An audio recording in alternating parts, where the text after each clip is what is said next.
At Council Bluffs Savings Bank, our goal is to help you, your families, and your businesses grow and prosper for generations. We take pride in our community, whether it's volunteering our time or helping individuals, families, and businesses succeed. We provide you with the personal service and attention you deserve. With over 220 years of banking experience, decisions are made locally. We are Council Bluffs people operating at Council Bluffs Bank to help Council Bluffs be a better place to work and live. Council Bluffs Savings Bank. Hometown banking, the way it used to be. Member FDIC. You know, we're a little bit early, but I'm going to start early. I've been talking to some council people regarding Michael McGuire, who's in my office. And last year about this time, because Michael was headed back to college, and he is headed back to college before we have our next council meeting, Art brought Michael up and talked about the fact that he'd worked on some financial reporting that subsequently helped the city win an award. And on the 4th of July, I was at a party, and there was a young gentleman there about Michael's age, and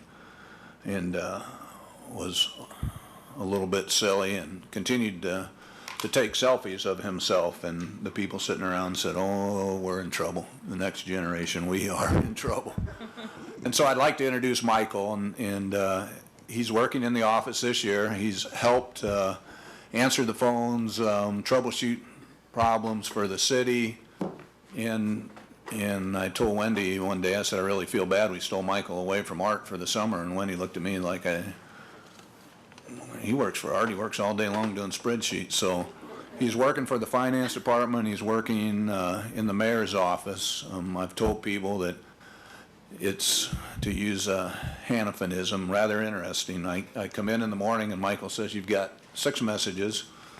2 will need your immediate attention. 3 you can answer at your leisure. I have 3 contracts. I've read all 3. The first 2 you don't need to be worried about. The third one you may want to pay attention to page 6, 4th paragraph down. The language seems a little ambiguous. And I took the liberty to call Public Works Department, ask them to extend the timing cycle of the light given the interstate construction. It seems like traffic's backing up. Thank you, Michael. And that was first thing in the morning? That's first thing in the morning, and that's not the exception. That's almost every morning. And so great insight. I was talking with somebody the other day, and typically I have my doors open. I said, you know, I wish I could quote the number. I know that, and out of the blue I hear 23,422. So Michael, stand up. Thank you for a great summer.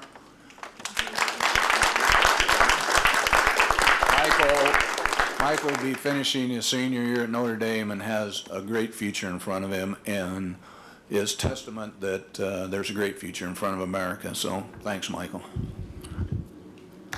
All right, I'm going to juggle the agenda a little bit. He's got to go back to work. Let's do the CVB presentation. Then let's review the agenda, if that's okay with everybody, and then we'll do professional services, because that doesn't pertain to everybody, and may take a while. So if you're all right with that, CVB, I don't know who's speaking. Monty? Good afternoon, council members, Mayor Walsh. I am Monty Terhune, resident of Council Bluffs, and I'm here today acting in my capacity as a board member for the Convention and Visitors Bureau. With me today also are Deb Bass, who's a board member, and also Cindy Thompson, who is our vice chair. Unfortunately, Brian Biederman is not able to make today because he's keeping his commitments with the National Guard. So we appreciate his service in that regard as well. We previously had submitted some, I think, much more detailed information to all of you individually in advance of this study session. And frankly, as I was reviewing some of that in preparation of this, it seemed to me that it would probably better serve our purpose if we provided you with more of a summary document to kind of outline what we've been focused on over the course of the last 10 months.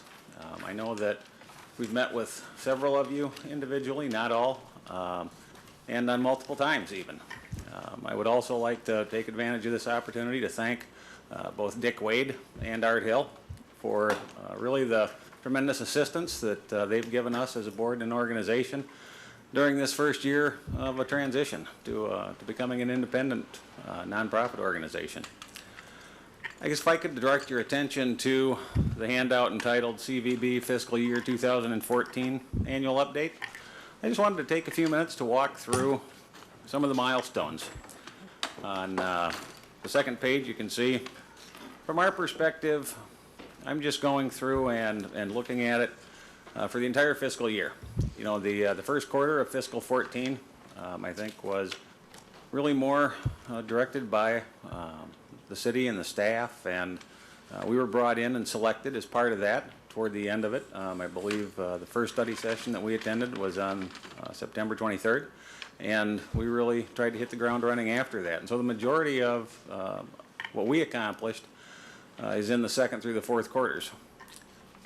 When you look at the second quarter, you know, our takeaway from our initial meeting was that there were three primary focuses, at least initially, that the City Council would prefer that we direct our efforts towards. These were hiring the executive director, developing an actual strategic plan for the organization, and the developing a website.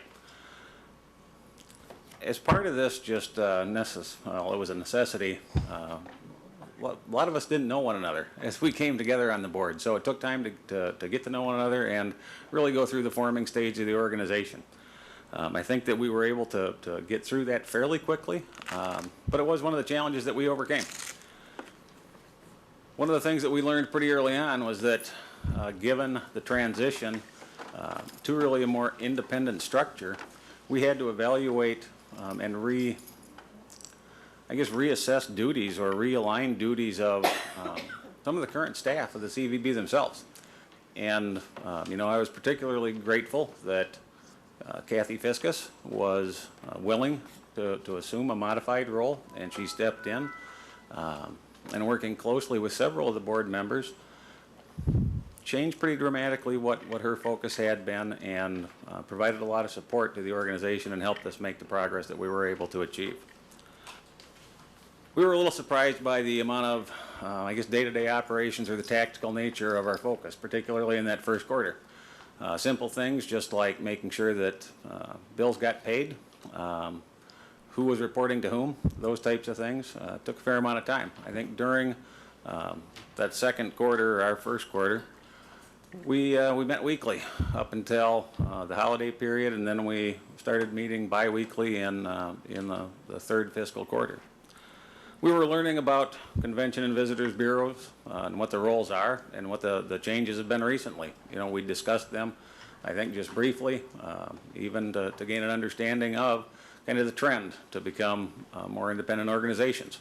It was a pretty steep learning curve for a lot of us, and as part of that process, we identified the Zeitgeist Consulting Group to help develop an overall strategic plan to make sure that we were not wasting our efforts. And we did engage them, and they came into Council Bluffs and conducted meetings with several stakeholders over, I believe it was a 3-day period in late January.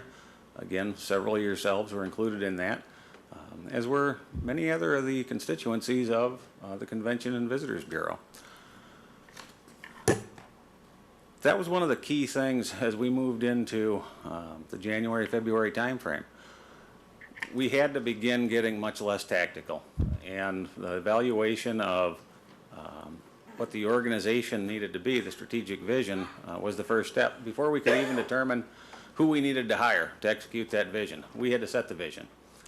Working with Bill Geist and his consulting group, we were able to do that. We received a preliminary report in late March, and I believe you've all gotten copies of the final report now as well. A very helpful process for us, and I think for the community as a whole, you know, to ensure that we were aligned with what the requirements of the organization really were amongst the community. You can tell a couple other things that we had to do concurrently with that. One, we began the development of the website. We knew that was going to take time, and we were going to lose the presence that we currently had on the internet. We didn't want that to really, you know, hamper our efforts going forward or hurt us in the long term. So that was one of the focuses during this time period. Again, we also had to finalize where physically were the offices of the Convention and Visitors Bureau going to be located. That took a lot of discussion, evaluation of many of the pros and cons, and we believe that ultimately we reached the right choice in the fourth quarter, and that was, I guess you can tell, we indicated we have a memo of understanding with the Board of Directors of the library, and we're going to be moving into that space. Central location, a new location, but I believe it's going to be a win-win for all of us. I did include the 3 primary goals in the handout again today. I did not include all the objectives, just kind of as a quick reference point for yourselves. I believe if you refer back to the detailed objectives as well, while you're thinking about the ground that has been covered, it will make sense to you. You know, we really tried to align a lot of different things. In that third and fourth quarter, as we finished, I guess we all received the final report from the consulting group. It was key for us to update job descriptions to make sure that we had a clear understanding of who the correct personnel were going to be to drive our organization going forward. We also had to kind of review the budget again and say, you know, did we have the correct, I guess, line item expenses, the correct allocations? I think that's going to remain an ongoing process for us, particularly as we are successful in hiring a permanent executive director. We did engage a firm in the fourth quarter called Searchwide. Searchwide is an executive recruitment firm that specializes in the placement of direct marketing organizations executives. They were recommended by both the Zeitgeist Group, and they received favorable comments from several of the other DMOs that we had talked to, just individually. So we have a pretty good comfort level that we're heading down the right path. Their representative did come to Council Bluffs to meet with us. I guess it was kind of the middle of July. They're in the process of collecting applicants right now. The last update that we received was that they had several applications currently, and they expect to have 8 to 10 presented to us by the end of this month. Then we'll review them, determine who we want to move forward with, and then set up some interviews, I think, here in town.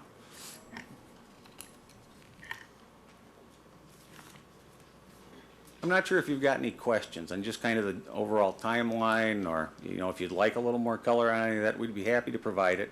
I know that Cindy wanted to speak next and just kind of give you some of the broad strokes on the budgeting, and then either myself or Deb can go through some analytics that we've collected, just the last few pages. And we don't have to go through all of those in detail either, but that was one of the, I guess, challenges we'd been tasked with, was to come up with some more quantifiable measures. So we do have some presented here.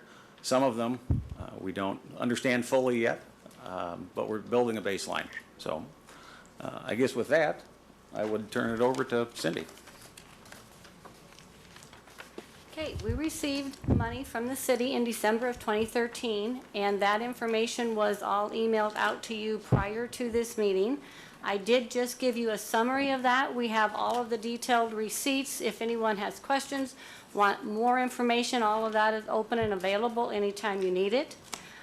What is in your packet today is just a summary of a also expanded projected budget for the year that we are in right now. Again, like Monty said, we've had to realign some of the things in connection with our strategic plan. We're putting less money into print, we're putting more money into digital, and of course the new website is up and running and getting great reviews. So anytime anyone wants more detail, we can certainly do that. We are charged also with getting a projected budget to you December 1st for the following fiscal year, which seems like a long ways away. So that will be one of the first tasks of our new executive director. Cindy, on the website, and I understand you're still establishing baselines, is there a lot of activity, or are you getting hits on it? Or? I think we're going to let Deb cover that part of it. On the budget, on the Yes. budget part, are you still heavily involved in the city finance department, or are they kind of out of it now and you guys are handling it on your own? They're out of it. We have our own checking account. We're paying all of our own bills. Great, thank you.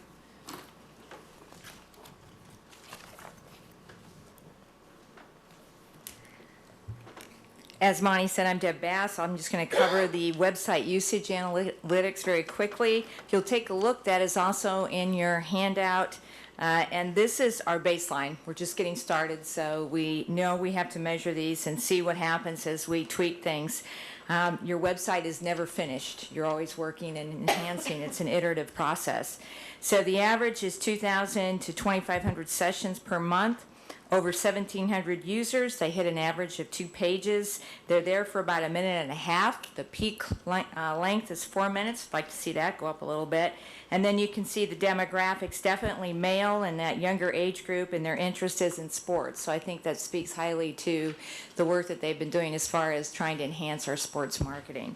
And then then the next page is just the Facebook likes and the Twitter analysis.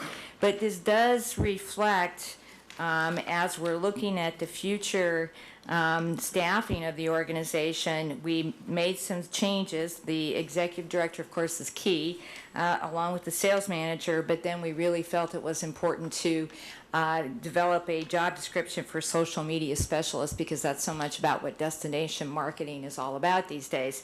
So we're making those changes. That's going to be our baseline. Again, we'll be working with the executive director that is coming on board to really drill down into the tactical parts of our strategic plan, and then begin with this kind of staff, but really want to work with that new individual coming in to empower them to take over where the board should stop and the executive director should begin.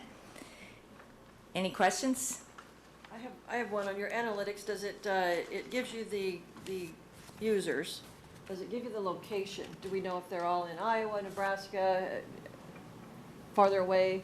Does it have that capability? That's good. That's a good question. Kathy, do you have that? I'm Kathy Fiskus. I live at 210 Traders Point Circle. I didn't ask for that particular demographic in the, but it's Google Analytics, and if you've worked with Google Analytics, you know there's all sorts of information. And what I will say is the statistics about people who are visiting Iowa, 57% of them are from Iowa, so I would anticipate that most of the people who are accessing travelcouncilbluffs.com are either from Iowa or from the metro area. Okay, thank you. And I'm not ignoring you, but just history on the hotel motel tax receipts are, and I know it kind of puts you on the spot, but it's showing here 2.4 million in 11-12 went to 2.576 in 12-13, and then has somewhat flattened out to 2.592 in 13 and 14. And it would look like it went up 276,000 and then only went up 16,000. And if you just looked at those 3 years, I think you'd say, you know, we really are flattening out in hotel motel tax. But then if you think back to the economy, has the economy significantly recovered in 11 and 12? Do you have a sense for that? Yeah, the hit that everybody took in 2008, 2009, we're back from that. We're about at the levels that we would have expected, and things continue to grow from there. Where you've seen the spikes, there's a couple of years where there was a jump, and you referred to one of them. That tends to be the Olympic swim trials in Omaha, and those events, that's where we're spiking. But there's kind of a leveling out now, about $2.5 million a year in hotel motel tax receipts. And it's almost as though as rooms have come on, the revenue hasn't necessarily gone up, there's just more options. And that's a great point, Mayor. The reason that we included these statistics in this report is that as a new board, we were very concerned. We didn't want to, cause any disruption as to what was happening. We know how critical that income is. But, so we wanted to keep an eye on that and just make certain that we weren't killing anything there, if you will. But also with a vision for the future of how we might be able to impact that. And we've had lots of conversations around that. Any other questions? And then I'm gonna, rather than show my ignorance and guess, currently this year is 400 and, do you know what we're giving to the CVB? 505,000. It is 505, so that is this year's budget. Correct. Thanks. See, I was able to show my ignorance without anybody noticing. There you go. Great, well, thank you very much. We appreciate your time. All right. Thank you guys for all your very hard much. work on Thanks this. for your, yeah, thanks for what you've done for. All right, we're gonna review the agenda, if that's all right. Anything on the consent agenda that anyone would like to, clarification or would like to discuss? I have one on 3C. Do we want to put the purchase price in the resolution, or do we not typically do that? Just for clarification. The actual verbiage of the resolution. If we could do it either way, I have no problem with it. You know, it's a public record at this point. I think the suggested amount is not the offered amount, and I don't know if that's why we didn't put the, Well, what you're approving tonight is a Public hearing. public hearing. So Public hearing. Probably has to be a public hearing. Wouldn't have to be, it could be. I mean, what's being After offered. the resolution next week, there'll be a dollar amount. Okay, great. That was all I want to know. Thank you.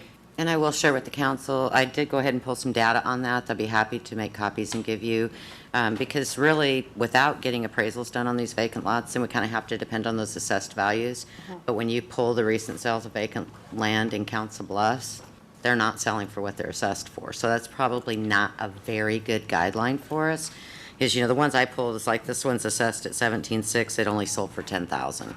And I've got several like that, so I just want to pull some data and have that available to you guys. If you want it, let me know and I'll copy it for you. That'd be helpful, That'd for be sure. helpful, yeah. other consent, Nate, you had some? Yeah, 3D, I just had a couple questions regarding the Selden. I noticed in the staff write-up, it said 36 units, and then in the attorney for the developer, it says 46, and I was just curious which it was. And then it references, my second question is related, it references a development proposal, and I was curious when that would be made available so we could see I it. think the reason why you're seeing two different numbers is we're actually going to submit two different applications, Oh, okay, two different projects. There is a second round of CDBG disaster funding that is due by the end of this month. We are working with Selden.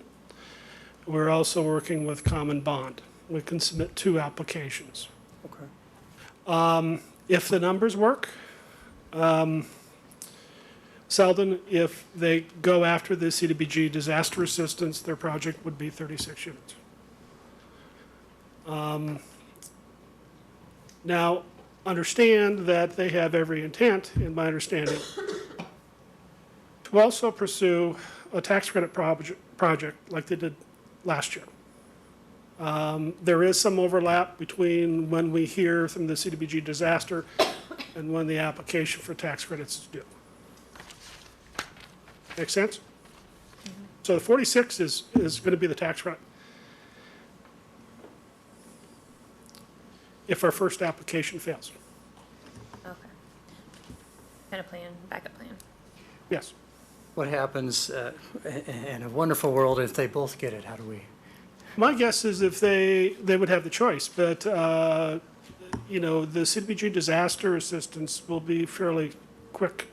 See. The state will ask them to commit to that probably before the end of March, when the tax credit applications would be due. I see. Thank you. I will say I was by that building on Thursday, and it's looking rough, so I'm sure even the neighbors will be glad to see something Mm-hmm. develop over the there. reason for the urban revitalization area, it is one way that we can participate and show local match to the state, which will help funding both of their applications. To be frank with you, I'd be very surprised we get 2 applications funded in the first go-round. But, you know, you don't know until you try. So we'll hope for that. Thank you.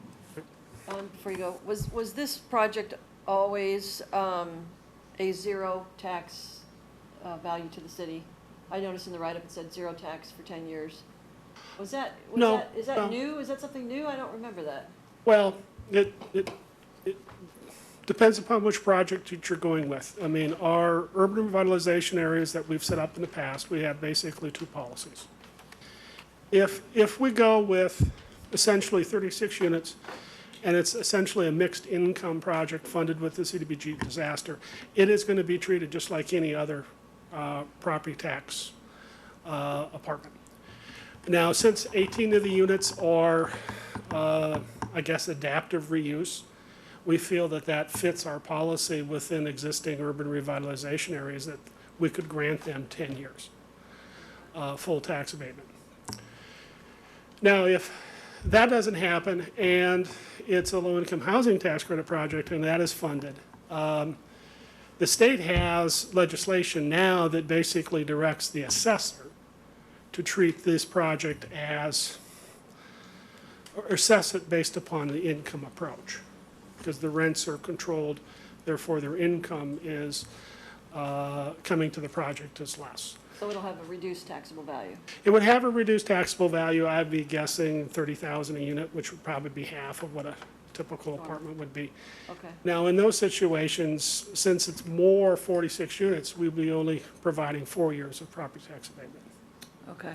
And we won't know that until we know which way they're going to proceed, based on their applications. We won't know that until, 1, you approve it and agree to it, Yeah. and that we know which funding scenario is going to be Right. proceeded.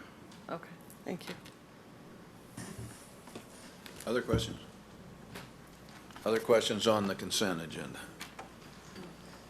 Would it be possible, just generally speaking, I don't want to create a lot of work, but maybe a sentence or 2 with each nominee so that, you know, there's certain things that then could be there that we wouldn't necessarily have to ask then in study session. For example, I think today, I think we're clear that there's one person on the Mid-America Commission who can be a non-resident, and I think the person up today is a non-resident of the city, and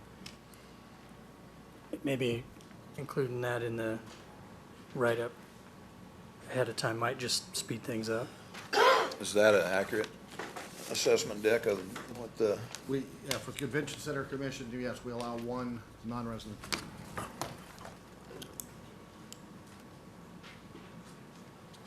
yeah? Thank you. The question, just so you know, the question that we didn't know was Rick replacing, was there already somebody on the commission that lived outside the city Under limits? And the was he the replacement? And we found terms out and yes. conditions of the board, the Iowa West Association has 2 seats on that. They cover, is it 75,000 of the loss? Yes.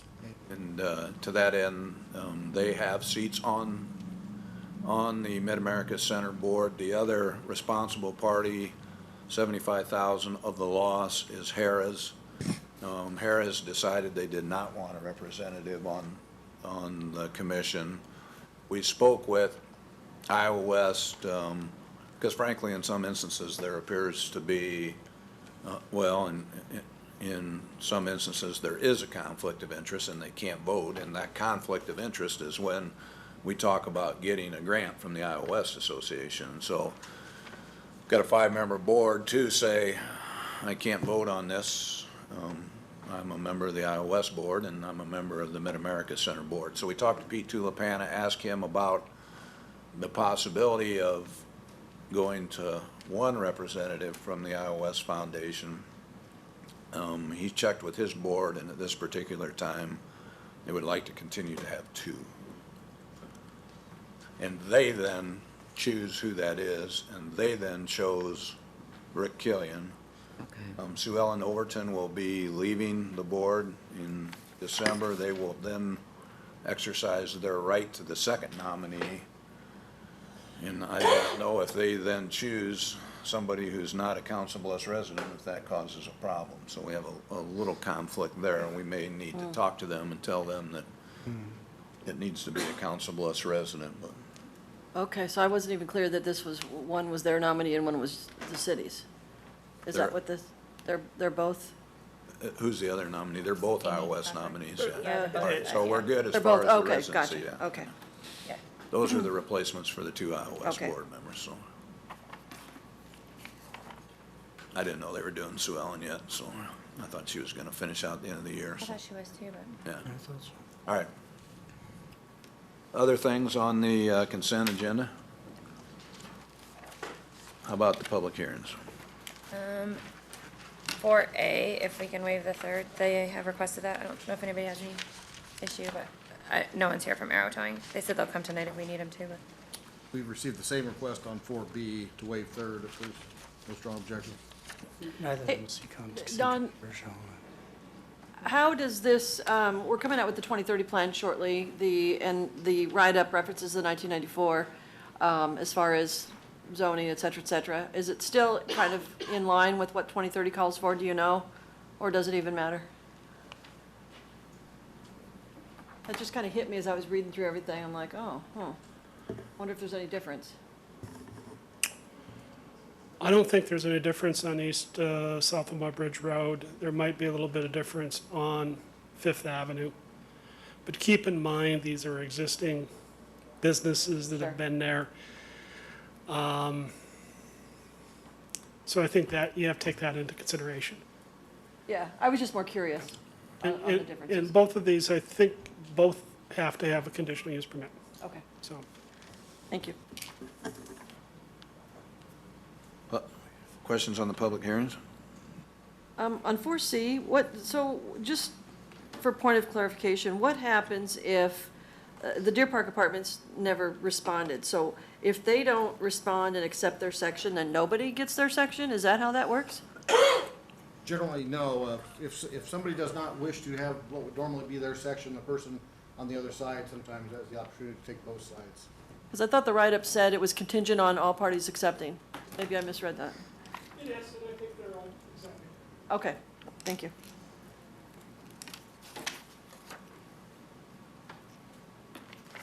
Other public hearing questions?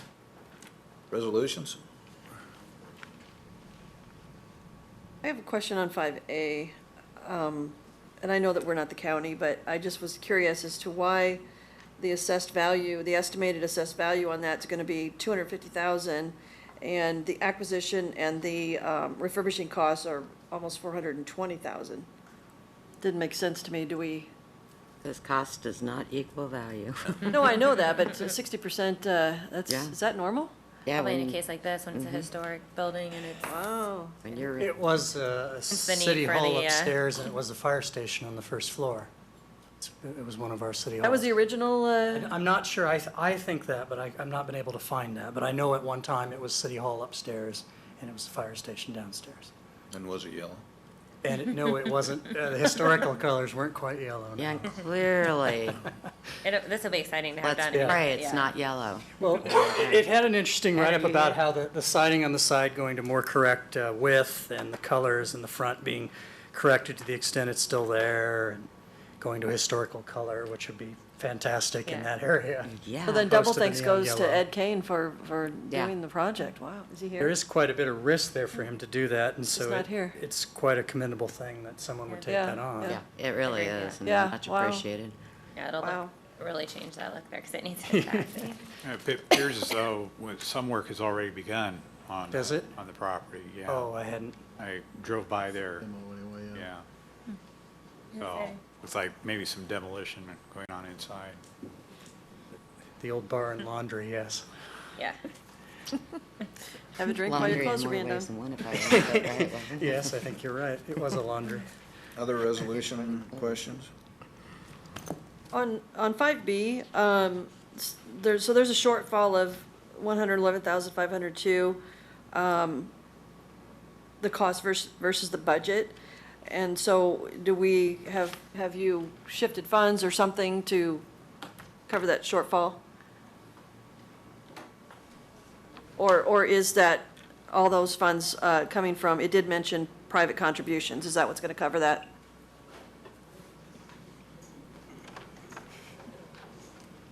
Private contributions backed by a TIF. I am aware of that. I don't know that I have a good answer for you. Okay. We could obviously look at modifications to cut costs. Well, let's hope that bids come in under the estimate. The other thing is going before the Planning Commission is a rezoning request for consolidated concrete, which would be directly east of, west of the recycling center. And from a land use perspective, I think we're looking at that as an industrial area, so we're going to support it. The issue with that project is the fact that there's no utilities. We're also concerned with the quality of the road. So we have to make a decision based upon what if this grant doesn't get approved. There may be improvements that they will have to front. That being said, we will have to negotiate with them. Maybe that is part of the local match. That's one.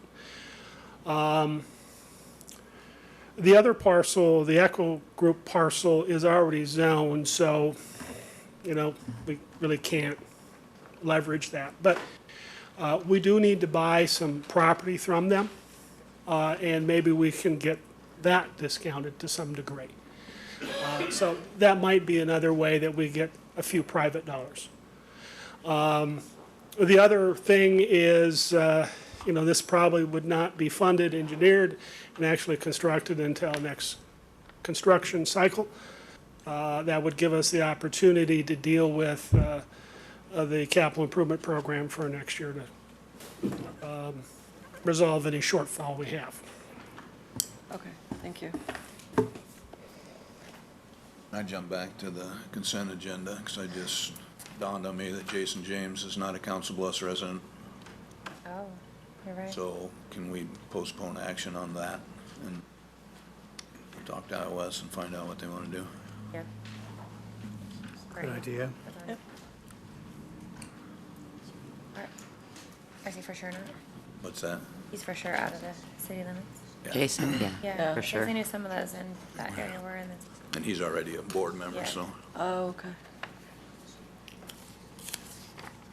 we would have two. So if you just postpone that, So how do we, are you just gonna pull that one piece out then? yeah, that's probably the best way. Just pull it out at the beginning. And it's postponed, not table? Well, let's table, you think, Dick? Does that make more sense? I don't know how quick we're gonna get a response from iOS. Yeah. Or just pull Table. that one from the agenda altogether. then we- Delete? Yeah. Okay.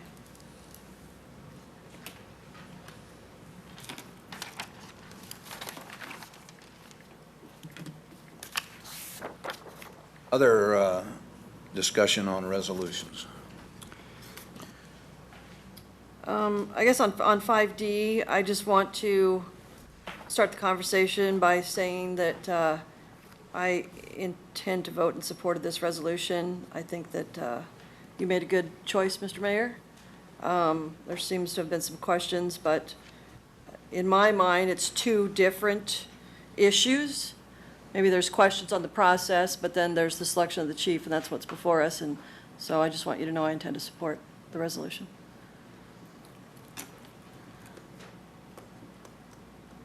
I think Mr. Sharp indicated that he was going to be here. Dean, He's here? you want to? Yeah. Did you want to say?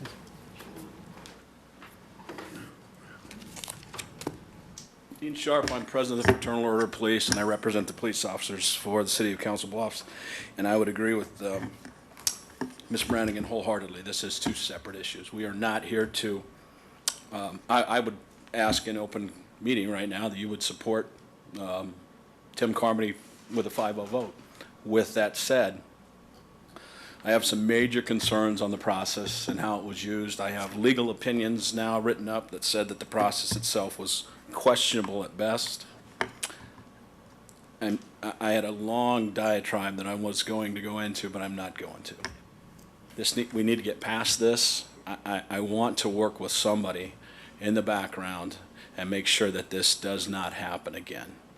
I voiced these opinions 5 weeks ago, 4 weeks ago. I asked for a copy of a legal brief from an attorney in Des Moines. Once we saw that, and I was told no on 4 separate occasions, I couldn't have it.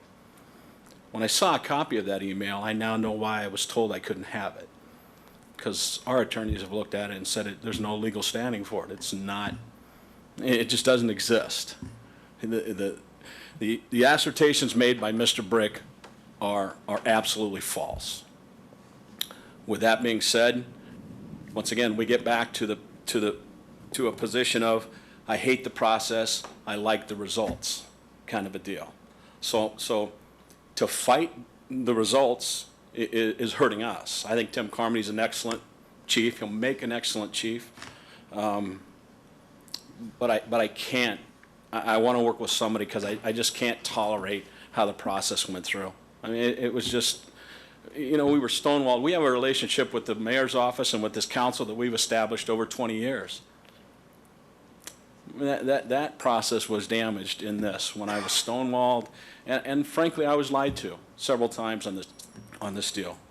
So, so let's, while we're making broad statements, let's make more specific statements. More specifically, I was told that an email from your attorney indicated that you were allowed to reopen the process if A, the exact same board was used, and B, if the exact same questions were used to interview. Nowhere in your legal brief from your attorney did it even remotely say that, ever. I just, unless I missed a page, and I don't believe I did. I don't think you did. I think I got both. But I don't know that that was part and parcel of that opinion. I don't know how that took place. Specifically, I asked for a copy of the email. Yeah. It was paraphrased to me, if you use the same process, and that includes the same selection committee and the same questions used, because I said, wait a minute, the process isn't the same. If you remember, you've increased the time frame from 11 days for applications to 17 days, so the process is now changed right there. Paraphrased to me, well, they didn't mean that. What they meant was the same committee and the same questions. Once again, when I get a copy of this, nowhere in this legal opinion, an email, by the way, did it say anything about that. So that's where I think there was some dishonesty, clearly some dishonesty. And then so the council knows, and I hate to keep interrupting. No, it's okay. But, Dean, but, you know, after the first, one, they set the process out, and the Civil Service Commission reviews the process and determines if the process is valid and recommends that we operate according to that process. So that is then the requirement, that we have to have the same questions, we have to have the same panel to continue that process. After the first round only yielded one candidate, we went back and asked for additional applicants by reopening. And at that time, Dean was at the Civil Service Commission meeting and said, you know, Matt, the fire chief had 3 weeks, and you only gave us 2. Are we less than them? And shame on me, I told Ellen Human Services, at Dean's request, let's open it for 3 weeks. So, you know, it wasn't any tomfoolery, I guess, and I just wanted them to know that. Well, I guess I have some question on when the testing process was first opened and submitted to the Civil Service. Human Resources indicated the exact same process was going to be used that was used in 2008. It's clearly not the same.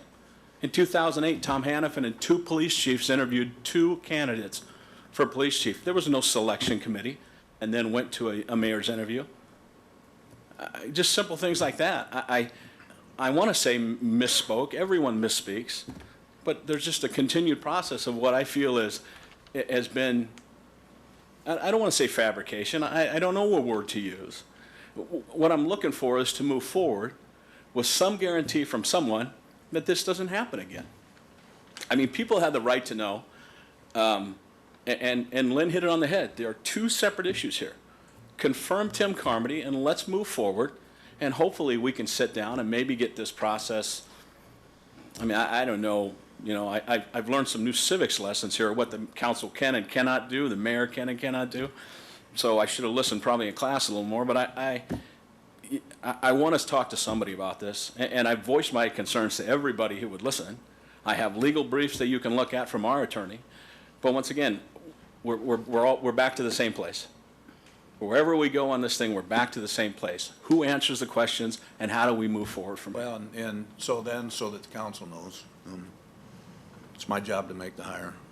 It's your job to ratify the hire. It's the Civil Service Commission's job to approve the process. They did that. I made the hire. When we reopened it, Dean said, I don't like it. I don't like the process. And quite frankly, at that point, I said to Dean, then let's make it better. Let's sit down and talk about it. And to this day, we haven't done that. Right. Last Friday on the phone, I said, Dean, I'm very willing to sit down. He wanted, asked for a closed session with the council. I said, you know, I don't think, first of all, neither you nor I can bind future councils or future mayors to what I think's right or wrong. And so I said, Dean, I don't want to mislead you. I could give you some piece of paper that says I'm going to give you the moon and I can't deliver, and the next mayor doesn't have to deliver.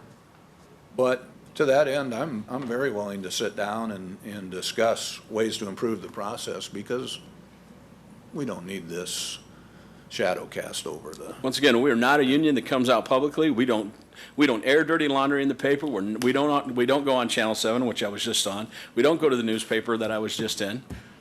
So with that being said, I tried to work within the system. We've always worked behind the scenes. We always will continue to work behind the scenes to get a settlement. The frustration level was, and this isn't personal, you and I are still friends, man. We are still friends. It's just the fact that. I told somebody the other day, I said, if I'm in the union, I want Dean Sharp to be my steward. So I appreciate that. As we move forward, once again, I'm going to ask you to ratify Tim Carmody 5-0 and give me some assertion of whatever the process can be, that we sit down with either the council, the mayor, whoever it takes, and we can discuss this and we can work out whatever the problem is. Once again, Matt hit it on the head. The next mayor that comes in, maybe a situation he doesn't like anything that we've done, and he or she throws it out. I guess that's a chance we take, but at least we can move forward and work on it and try to get some type of settlement. No, I agree. And I appreciate you giving me this forum. Thanks so much. Thank you. Thank you. And Dean, thank you, thank you for coming to, I feel like, everybody spent, I think, a lot of time on this over the last couple weeks, and I appreciate that you guys are willing to accept the hire and really want to work together with us instead of continuing to have this. And I know I would be open to anybody would if you wanted some of us on a committee or whatever it may be to sit down and come up with a process that works for police, fire, for all that. We're having a lot of changes, so maybe wouldn't hurt. Well, and again, it's the Civil Service Commission's responsibility, I think, to set the process. But to that end, we can make recommendations to them as to what we think the process should be. But they're given the process, they review the process, they say this sounds reasonable. The fact that it didn't mirror Tom Hannafin's previous action really is apples and oranges. I think involving citizen input, which we did in this case, has some validity. Tom Hannafin in a room with 2 police chiefs, I don't know that sounds a whole lot better than what we did with a 5-member panel, but, and Dean's, and you can. I didn't bring that forward to say, what I said was, the civil service didn't ask for any verification on anything. Yeah. Now, that is their job, I understand that. I only bring that forward to say that they received a memo that said we are using the exact same testing process we used in 2008. It clearly wasn't the case. Now, we'll chalk that up to a mistake. I have no problem with that. But that needs to be clarified. I didn't just make this up. No, I know. This was 2008 had a separate process, and you have a separate process. we're not asking to be involved in the selection process itself, but just in how the process goes forward. The fire union, the fire department went incredibly smooth. We're asking just for the same, the same consideration. Yeah, please give me a call and we'll. I'm shutting up. No, we'll figure it out. As part of this, I think both sides have done admirable work here to come to a solution on, for the future. I've heard no one, and I would love to be able to say that about, has anyone else up here ever had a situation where you've asked about anyone, or even yourself, and you've not found one person who said something bad about you? I know I can't say that about myself, so I'm jealous of Mr. Carmody in that sense. Envious, maybe a better word. I think everyone has said fantastic things about him. I'm very happy to see. I think the process could have been better, and I think it's good that if both sides sit down, I really think, having some thought from the council, I think from both police and fire, I do think whatever we do for police, we ought to look at doing for fire. We might as well do it at the same time. Yeah. Well, except this was an exceptional year.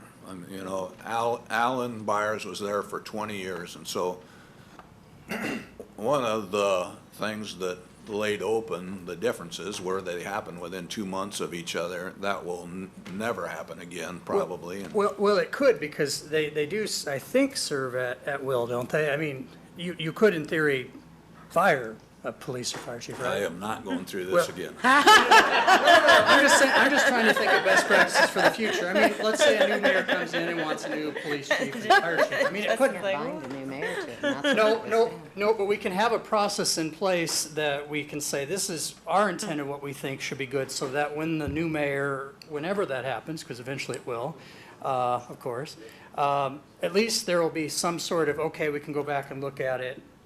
But I agree, we can't bind, but it doesn't mean we can't come up with a suggestion now. It could be a guideline, and if somebody from the Civil Yeah. Service Commission, somebody I don't from the think it city, hurts. somebody from the police, Yeah. work on just sort of a guideline, a non-binding guideline, because the next mayor can do something. Yeah. But Why not? for me, the underlying main message is that all parties involved, as everyone has said, wholeheartedly agreed that the right choice was made.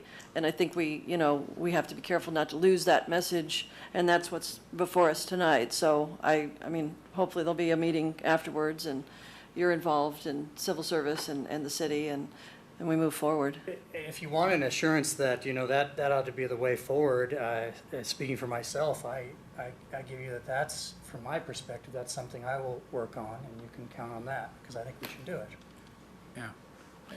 Completely agree. At least having some things written down as a guardrail, if you will, to the process, so that way all sides at least have some broad guidelines. They know what to expect, and it concerns me that when your membership feels strongly enough about this that they ask you to represent a position. It concerns me, and I want to make sure that we don't have morale issues within the force, because that's something that is in no one's best interest, particularly the citizens here. So I want to make sure that the process has at least enough broad outline that everybody knows what to expect, at least for how this is going to proceed in the future. So I welcome the mayor's offer, and I look forward to that bearing some fruit. Anybody else? I just want to say that I did spend a good bit of time, like everybody else did, on this, and I did talk to panel members as far as their portion of the process, and I was really impressed with how formal it was. So I think that part of it was done very formally and very professionally. And as far as future processes go, I don't know how much input the council can have with that, but I wouldn't want to insist that the police and the fire have the exact same process, because that may not be what the police and the fire want. As long as they're good with it, I just don't want to dictate a process that one or the other isn't comfortable with or doesn't work for them. So And by that, I think we meant involve both someone from the police and someone from the fire when doing it. Because I think that was probably part of the problem here, is just they felt there was not the involvement. Indeed, it may not be the same result, but we might as well have the discussion about both now, and it just saved time, and it sounds like it would clear the air completely, and everybody sounds agreeable, so why not? Is that something, though, that the council could send over to the Civil Service Commission and ask them to come back with recommendations, since that falls under what they have to do? I don't know that that's the case. You know, every policy is different. So let's sit down with Dean, find out what areas of improvement, which is my conversation on Friday. Tell me what you don't like. Tell me, I can't promise you that everything you don't like, I'm gonna like, but very willing to listen to them. And Very good. you know, it really, according to the charter, and correct me if I'm wrong, Dick, is the mayor's responsibility to take care of this. And so, Dean and I talked, and again, he said, let's meet with the council and formulate a procedure. And I said, well, really, according to the city's charter, that isn't how it works.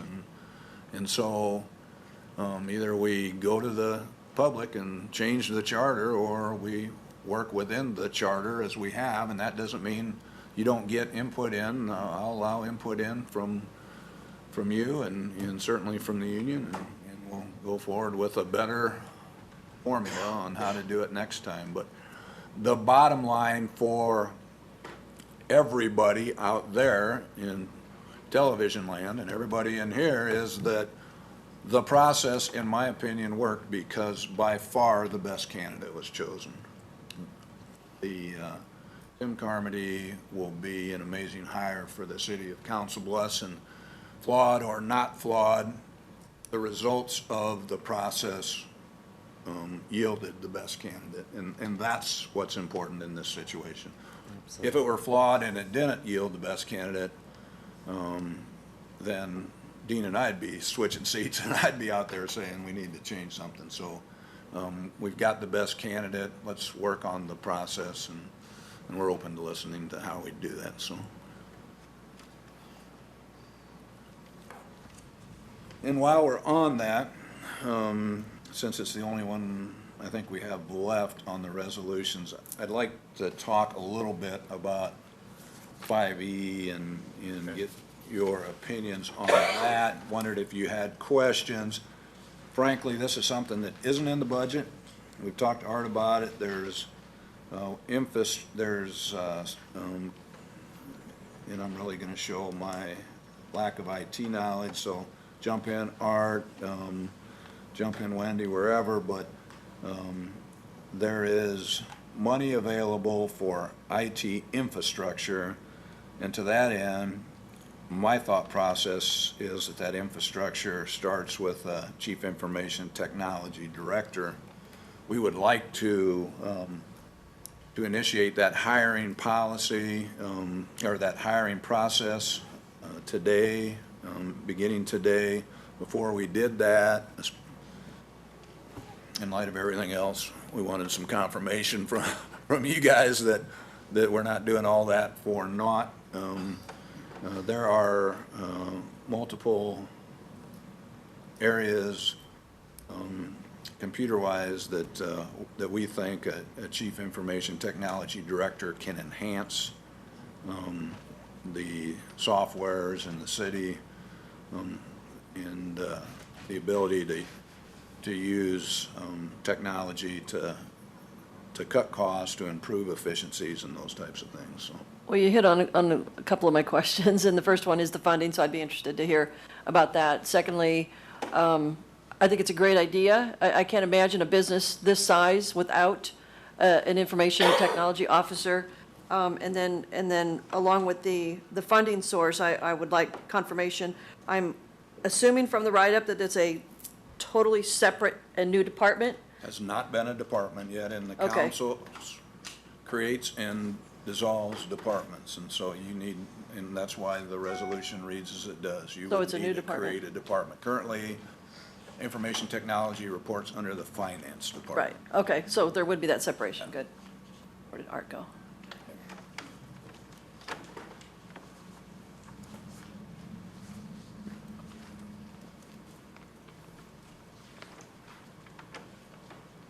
I have a bit of a cold, so if I sound terrible, please forgive me. In thinking about the funding for this and the authorization, it's really two documents that we have to look at. When we were doing the budget for 2015, we were doing that last October through about February. You got it in February, and you approved it, and there was not money in the budget for an IT director, and there was not money in the budget for capital as it relates to technology. So that's where we come from when we're saying, did we budget those amounts? The answer is no, we did not. Subsequent to preparing the budget, we looked at our capital needs when we did our general obligation bond offering for 2014. We did that in March, April. I think it closed in late April or early May. And we said, we know we're going to have technology needs since we're going out and borrowing for various infrastructure and equipment and parks and streets and sewers around the city. Let's address the infrastructure need as well. So we asked for, and I think the number is $500,000 to $600,000 for technology infrastructure when we went out with that bond offering. Of course, we sold the bonds, so the money is sitting here. We have the funds to go ahead with this. What we don't have is authorization in the form of a budget or that sort of thing. So a couple ways you can go after that. You could authorize the position, quantify the cost, at some point have that person determine the cost of the infrastructure equipment that's going to come along, and then approve an addition to the technology budget in one number.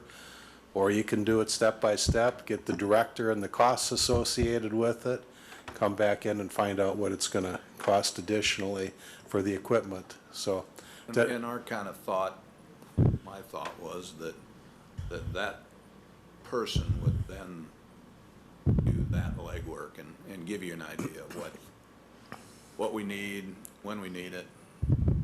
Yeah, if there's Rather than me do it, who just learned how to use a phone months ago. There's existing staff, though, too, in IT, right? There's an existing staff. There are One person. six. There's six. Six. Rich Scotter heads it up. He's the IT manager. He's been here since 2007. I don't think there's been any turnover on the staff since I've been here. They've been in their roles all that time. And so when you think about how technology looks different now from how it looked in 2007 when Rich came here. They thought at the time that would be all we'd need to do to get our arms around everything, and it's exploded, whether it's what's in the police cars, whether it's the handhelds we have, whether it's, the Wi-Fi all over town. It's growing exponentially, and not only has it grown in terms of volume, but types of demands that are being placed on the staff, and we haven't grown in staff. And then when you think and look strategically at what's going on with this, in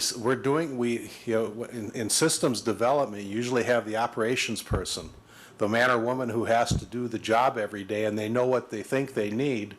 You have people selling the technologies to us. We see that whenever we go to a trade show or an expo, and then we have the technology side for it. And what we need to do a good job of here is having that one point person who brings those parties together. And when we say we need to change the way we're doing things and automate it or update it, that person needs to have the authority to act in what the best interest is for users, the people that are going to have to service the systems, as well as the rest of staff. And that's why the position was set up to be autonomous of any other department. Thank you. Okay. Think so. That answer all your questions? Yep. So I guess just to simplify this, the vision then is, as a director, that individual would have some authority, I guess, to make sure that there's uniformity and consistency across the across the city purchase staff. equipment, allocate staff,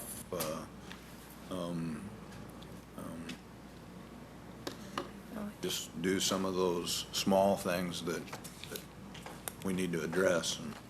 And one of the things, software, purchasing software, the city's website, Google wants to do a citywide Wi-Fi. Rich has been working on that with them.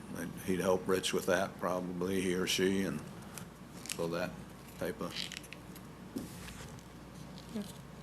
And at this point, we think we need to add one person. Again, we've got a staff of 6 already. It's not its own department. We'd like to create its own department.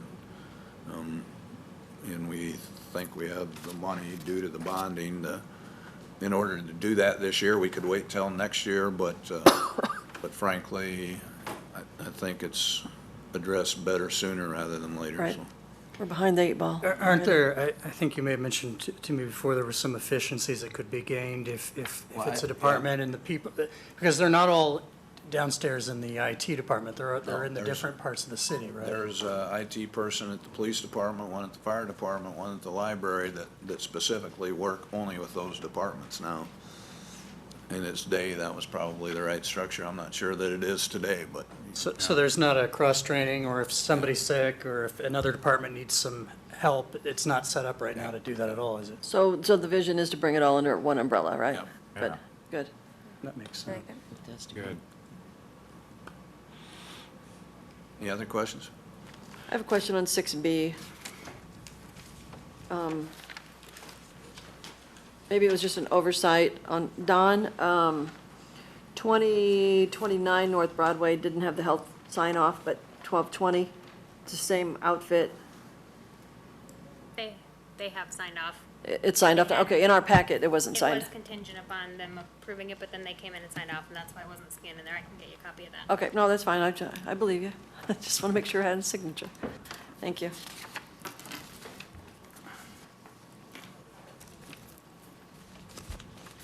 Other questions? So on the agenda now, we're going to discuss the professional services purchasing policy discussion. As it relates to people's functions in the city, if you would stick around. If it doesn't relate, you're free to go. If you're vitally interested in this particular issue, you're welcome to stay. But I don't want you to have to stick around if you don't want to, so. If it doesn't affect you, I guess. If it does affect you, you probably need to be here. While people are leaving, the other thing I wrote down, before we jump into that, last week twice I got groups that came in and asked me for the city to fund their nonprofit organization. One was the Bluffs Arts Council, which would like a $10,000 a year commitment for 3 years for a fall festival. The other is it was the Housing Trust Fund who wanted $12,000. They would then use that to get a match from the state of Iowa for $168,000. Recently, we did a YMCA donation, which allowed them to get $1.5 million from the state. I told both these people that personally, my philosophy always was that I don't know that it's fair for city to tax people and then take their tax dollars and give them to nonprofits of their own choice. The county does that rather vigorously, and quite frankly, I think it's lost control of their funding, and so they don't know where their money's going, but everybody comes in, seems to get some kind of gift from them. So to that end, I guess I'd like you guys to think about what a policy would be. And one of the things that I talked about, and I don't know where we go from with the CVB, but maybe there's this was particular to the fall festival, maybe at some point we allocate some money to the CVB to fund events that bring people to town that are in light with them. But anyhow, I'd like you to think about that, because I don't have the authority to give them money. Do we want to just tell them we just don't do that? Are there instances we want to do that? Again, in some cases, it makes sense. The neighborhood center was a situation where we did that. We gave $25,000 a year, and they got $400,000 a year, or whatever the number was. And And yeah, I think there's definitely to be and some. so, you know, in some cases it makes sense, but give that some thought over the next couple of weeks, and now let's jump to the professional services purchasing policy discussion, and I don't know, Nate, you kind of, Sure. if you want to take it away, we'll go from there. Sure. I just looked, there have been some discussion about how it's, in the last 3 state audits, that it's come up about the lack of a policy for services, and I just briefly, in 11, they said we don't have one, and then we said, our response was we were fully aware of the benefits of having one, and we hope to have one by March of 2012, and then in 2012's, they said, you still don't have one, and we said, we've started the process, we're internally drafting it, I think they mean with staff. It intends to go in front of the city council for the end of 2012's fiscal year. Then in 2013, they say we still don't have one. And our response is that we'll establish one. We're preparing one right now that will address goods and services and should be presented to the council by March of calendar year 2014. Now, fair enough, we did, I believe we talked about, and in fact, I think we updated a bit the policy about buying goods, pens or, I don't know, lawn tractors or what have you, and regular services like non-professional, and that in terms of art, I hope it doesn't sound offensive, like contracting for snow or, you know, mowing, I suppose. But we haven't to date, I don't think, at least we haven't in the city code, and we have it in the code about goods and about non-professional services. There's on the section about services, it lists everything that applies, and there are a couple exceptions that carve those rules out and say they don't apply at all, and professional services are an exception. So right now, we don't have the force of law of a policy. And we said for 3 years we're going to have one. So I think it's hard to argue that we shouldn't have one, and then it comes to the question of, well, what should it be? And I had just sent around, the state has a policy in the Department of Administrative Services that state agencies have to follow. And then I looked, the city of Des Moines has a similar policy, but more on a municipal level, so it might be more relevant to our situation, that has a policy, but both of them basically say it's like the 3 bears, there are 3 parts. Anything below a certain amount, it's usually around $5,000. The department, if they want to go with a particular company for professional services or person, they have to just note in the file why. But, you know, not everything needs to go to the council, and that makes sense perhaps. That below a certain amount, it doesn't require any process. Obviously, you got to have a reason, and of course you would. And then there's a level much higher, and between Des Moines, I think it's 25, and the state, I think it's 75, but please don't quote me, it's correct in these documents. Above that, you've got to have a formal request for proposal or request for quotes, I believe. And between that, you can do the formal process of that, in essence bidding, or you can do an informal process whereby, let's say, I was an engineering firm and I wanted to know when the city had a job coming up. If we did it the so-called informal way, it'd be, hey, send an email. We want to bid out for work on 8th Street. We need engineering services, so send an email out to the engineering folks who've said they've expressed interest, and then they can informally write in. But you know, and the advantage of having some process is not only is it fair, and I have no doubt the way we're doing it's fair. It's just also the perception of fairness that you know, when a member of the public when they see the budget or see what we spend on money, it's the question of, does it look like everyone has a fair shake? You know, there's 2 questions: everybody getting a fair shake, and then is it look like everybody's getting a fair shake? And sometimes it's really easy when, and I don't mean that as an insult, I'm saying we're all very busy, and I know city's very busy, staff, but sometimes, you know, I think the perception piece might not get as much attention, and I think we all do it. I know I do it. Sometimes the perception piece doesn't get as much attention as it should. And, you know, they do it differently, and I want to stress, nowhere did I find that price alone for professional services was like when we buy pens. You know, it's hard to say that. I suppose you could get a really bad batch of pens for the purchasing for the city hall or the departments, but it's not quite the same as bad engineering for a bridge.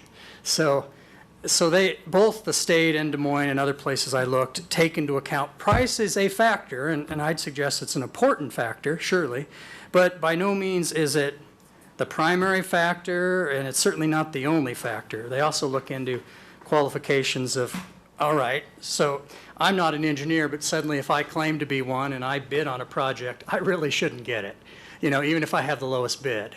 And so that maybe is a ridiculous example to prove the point of, you know, qualifications have to matter too.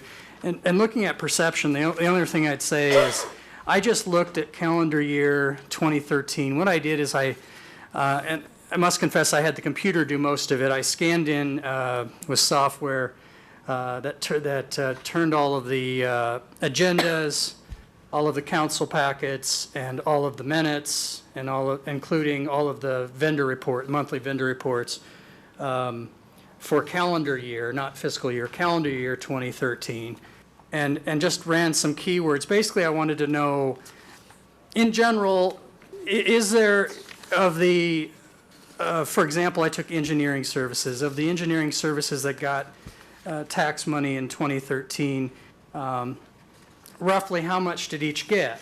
And the result, in essence, were there were 4 companies that, in essence, did engineering services for the city. One of them had 61% of the of money from the projects, and then the other 3 had, respectively, 14%, 13%, and 11%. And it may very well be the case that, and I want to be very clear that I am in no way questioning the capability or certainly good business and honesty of the company or anybody who got any percent. I want to be very clear, or the quality of their work. I just worry the perception without having a policy, if a resident, and some have on occasion, maybe my colleagues have had this happen too, people will say, well, gosh, it sure looks like Joe Blow is getting all the contracts. And I'd like to be able to say in return, we have a policy and Joe Blow met it all. He or she or it, the company, clearly was the most qualified, had the best product, and that's why they got it. And right now all I have to say is, I don't know. I know they can do the work, but why did they get it? I assume they're thought to be the best at it. I hope price came into it somewhere before the tail end. And I suspect it did, but right now, sitting here, I can't say that for sure. And so I think that perception is really important. So whatever we do, well, we promised we're going to have a policy, so I think we need to amend our audit response, and I wouldn't recommend it. It sounds like they call it a deficiency, or we come up with one, and I'd suggest strong input from the departments, because I don't want to come up with something in the city code that makes complete sense from the city council's point of view as the branch that drafts these things or approves these things, and it not work. But at the same time, I was just curious with my colleagues if you agreed with me this is a concern, agreed we ought to do something, and if so, what? Nate, so your percentages are on this report is based on the dollar amount spent, not the different number of projects? Yes, that is correct. I also included the number of projects on there. The ones that are highlighted in yellow are the dollar ones. So the only time I could find what something would cost for engineering services, because, you know, usually the project in front of us is not the engineering services itself. It's the bridge or road or what have you. And so to determine what the engineering services costs, I looked at the monthly vendor payment lists. And those are the yellow ones. But you could look, another way I thought about that, another way of looking at it is number of jobs. The reason I didn't highlight that one is there were a lot of relatively small jobs. So if you look at numbers, for example, some of the firms that only get about 11% of the, or 12% of the work, have a lot of jobs, but they're making, $500 as opposed to 75,000. So I stress dollar amounts, but the other numbers are there if you want to look at it that way. So did you go back then? Because I see like 2 or 3 different lines all for Fairview Cemetery. Yes. So is each, I mean, are you sure, just to make sure that we're looking at accurate data? Sure. Everything that was given to HGM, for example, you've counted that dollar amount of that project in the dollar total?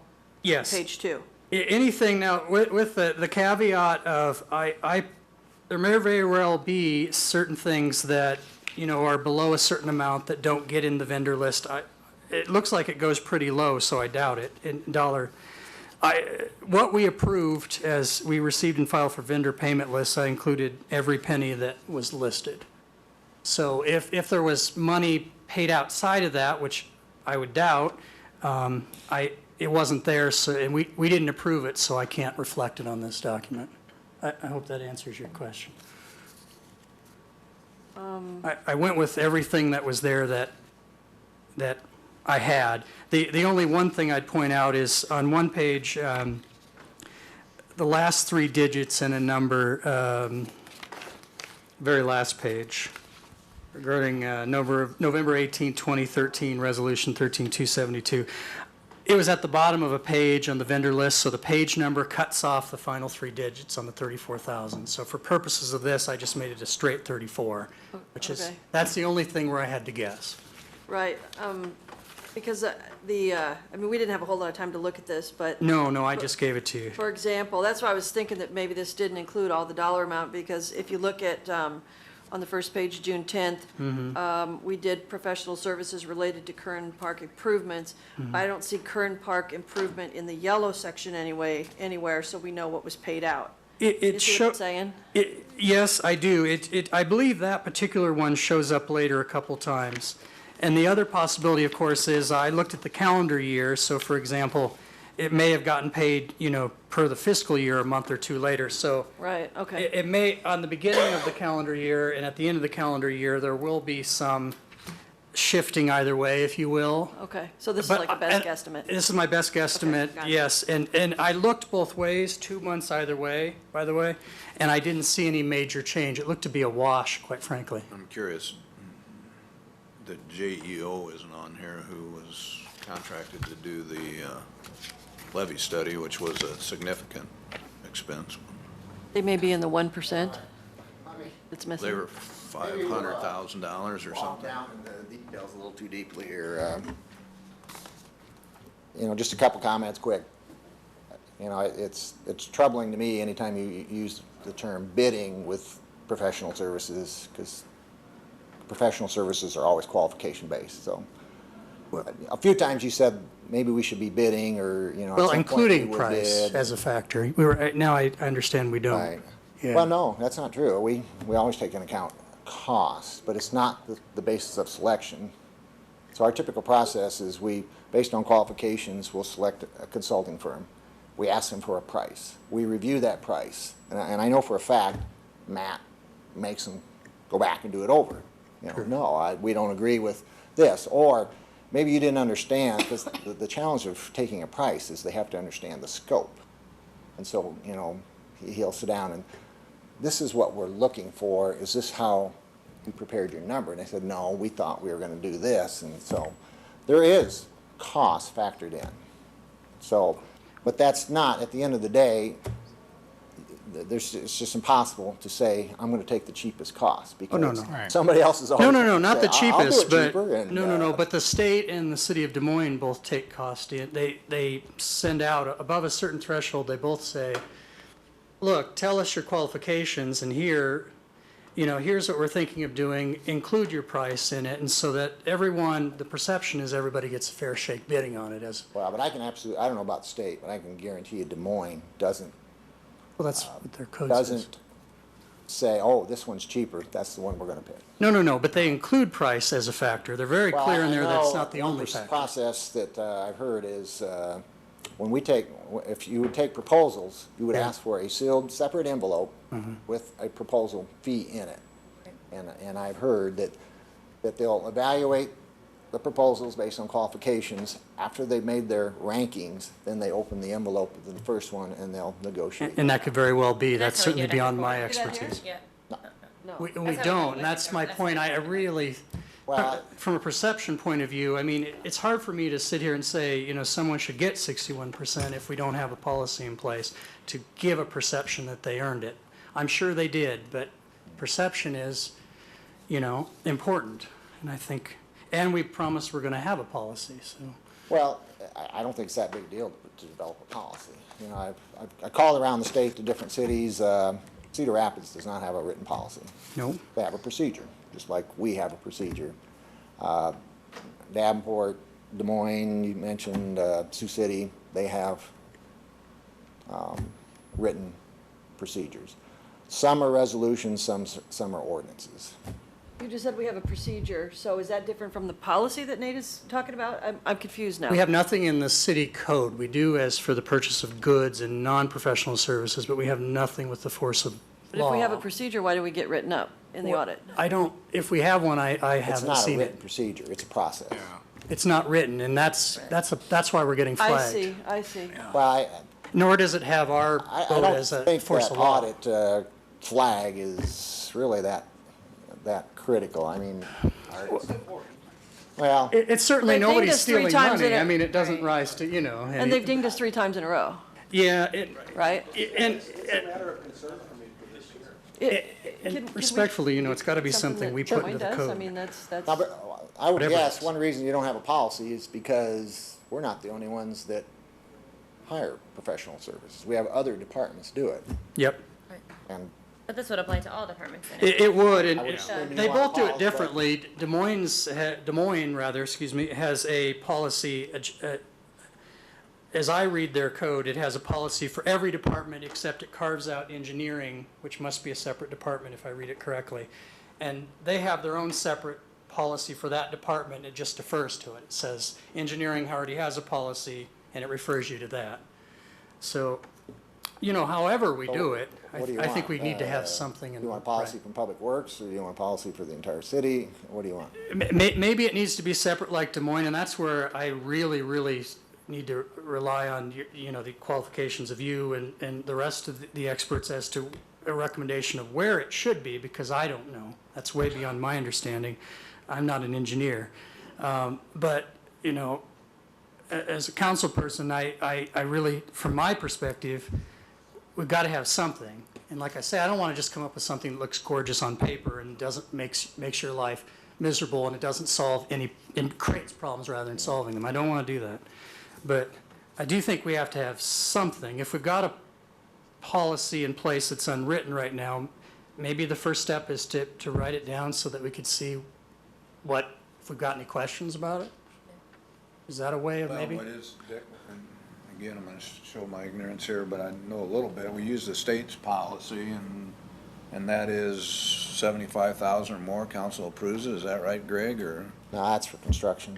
that's for construction? Yeah. Well, let us.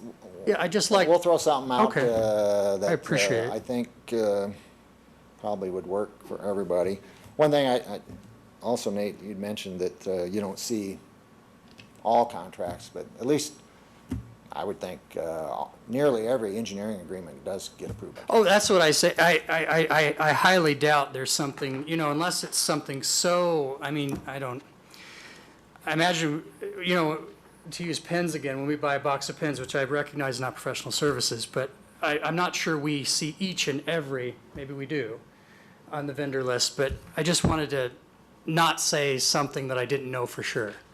You know, I figure, I'm not accusing anyone certainly of hiding contracts from us. I just, you know, there might be very well things that, you know, not everything comes to us, nor should it, you know, especially if it's really Yeah, de minimis. every bill would come to you, but maybe not every contract. Yeah, that's Under what I. $15,000, I have a feeling it's not going to come before. Sure, and I completely understand that and agree with it, and so would these policies. You know, I don't think we ought to see everything. That doesn't make sense. well, we can throw something out to start with. Art, did you have something you wanted to add?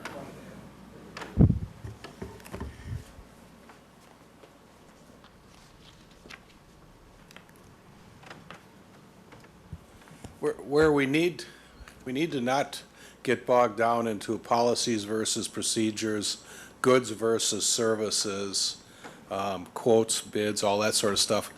Or engineering versus all other professional services. We need to say to ourselves, are the basic control objectives being met here?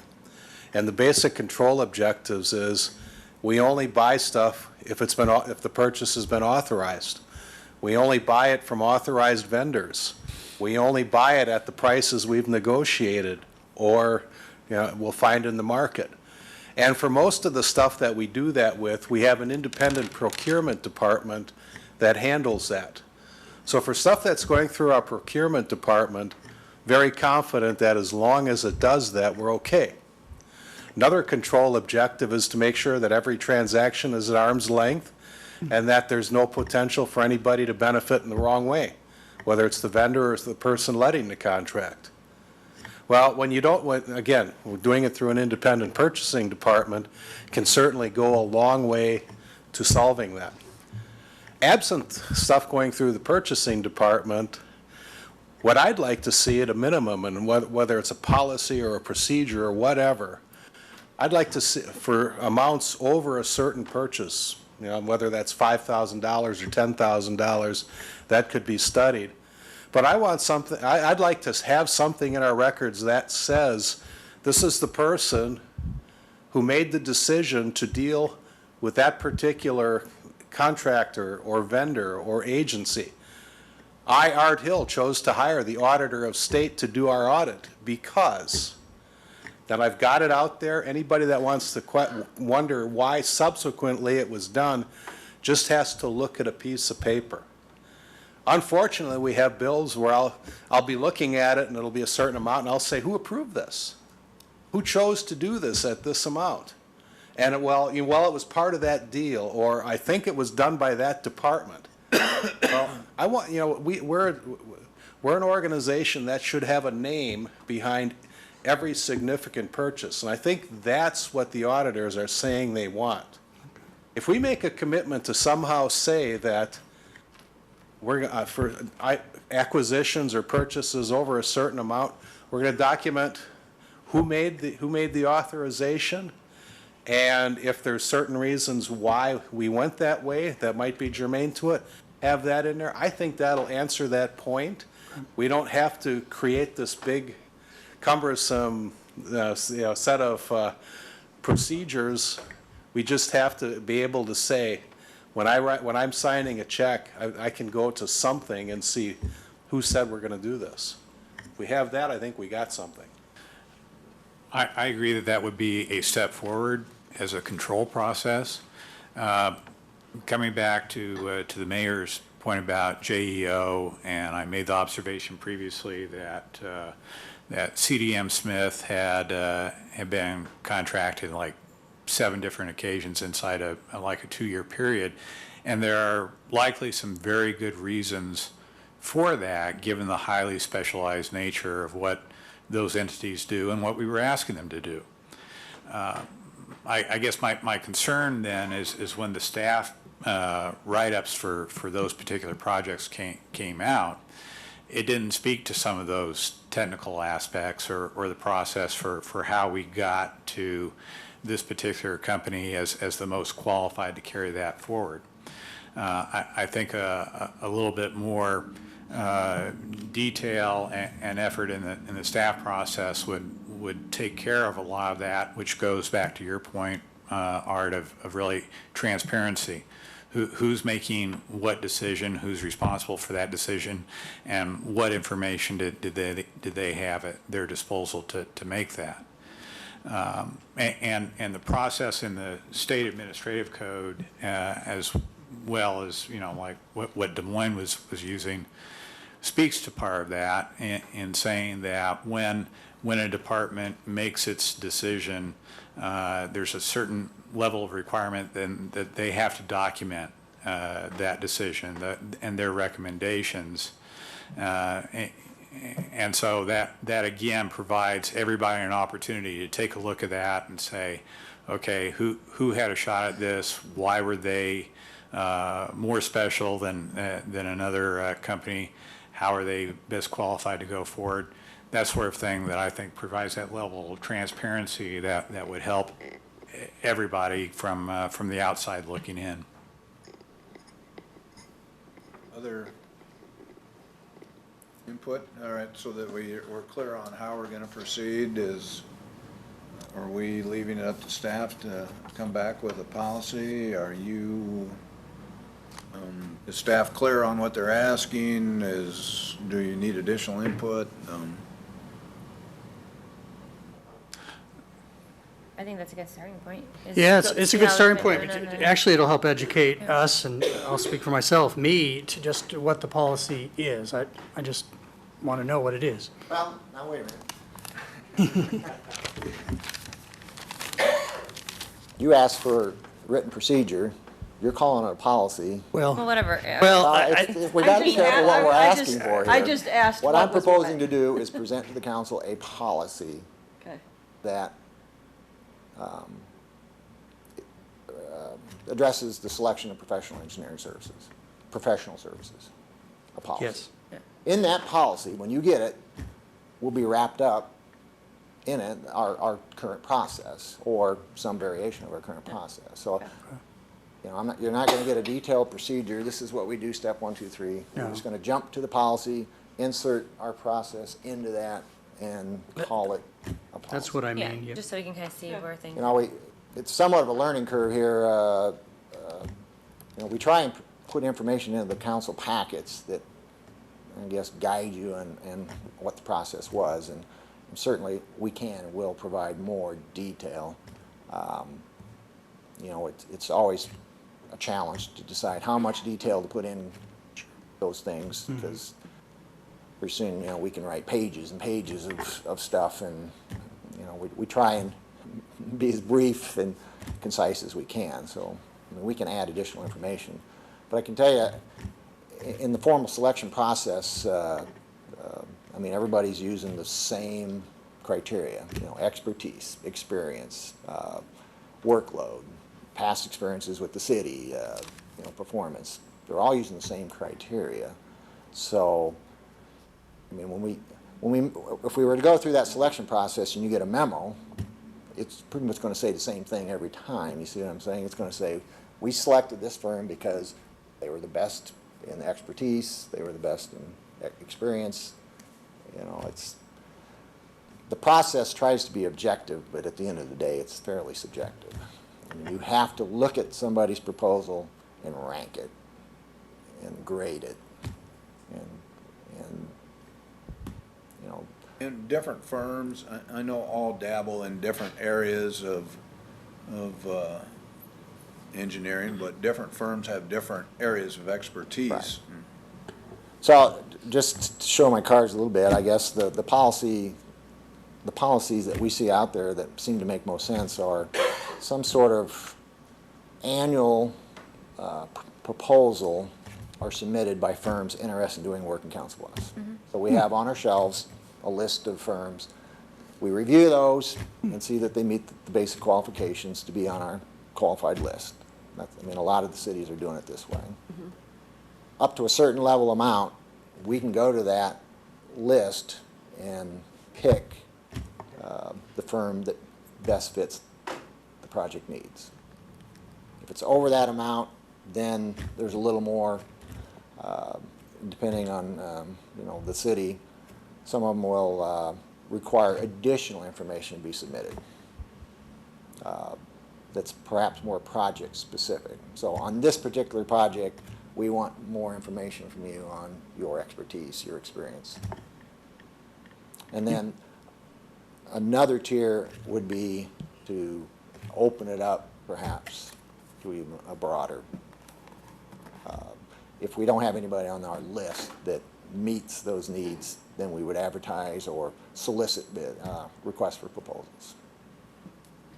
Then will your procedure, documentation, or your policy documentation also include procedure documentation that Al and Art were talking about?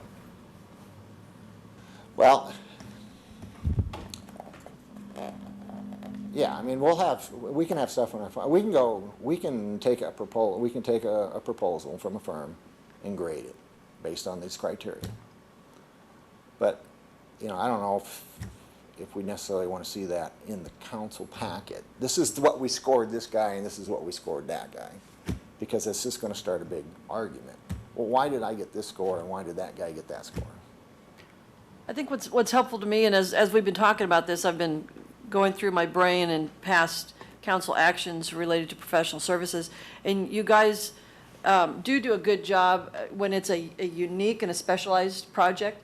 You tell us we have to choose this one because of their expertise or because this is part 2 of a special project and they did part 1. I remember seeing that stuff.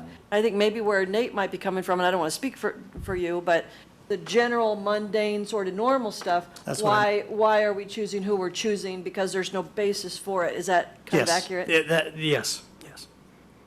And so maybe a little bit more information would be helpful, because we do get it when it's specialized. I do remember seeing that. Mm-hmm. Well, we also try to spread the work around a little bit so that we don't put all of our eggs in one basket.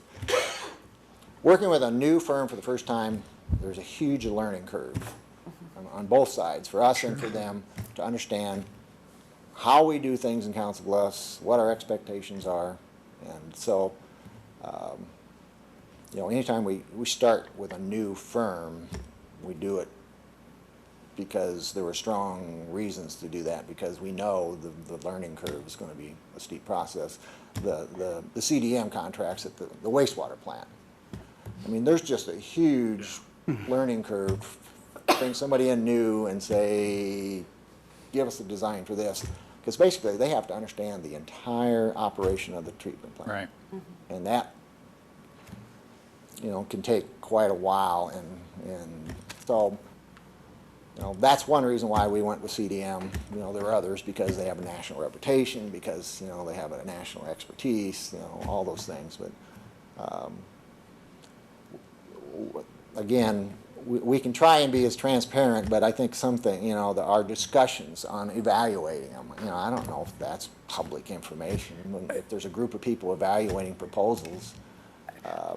I certainly don't want, I don't know whether it's work product or what you want to call it, the internal discussion of whether you think this policy is good, or if you know of information that reasonably says, oh no, don't pick them.